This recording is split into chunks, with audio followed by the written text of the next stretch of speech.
અંકલેશ્વરમાં કોમી એકતાના પ્રતીક હઝરત હલીમ શાહ દાતાર ભંડારીના 442માં ઉર્સનો રસ્મે પરચમ સાથે પ્રારંભ કરવામાં આવ્યો છે।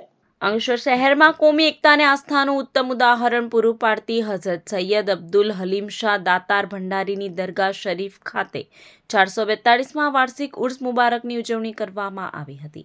દરગાહ ખાતે પરંપરાગત રીતે રસ્મે પરચમ એટલે કે ધ્વજારોહણની વિધિ પૂરી અકીદત સાથે અદા કરવામાં આવી હતી।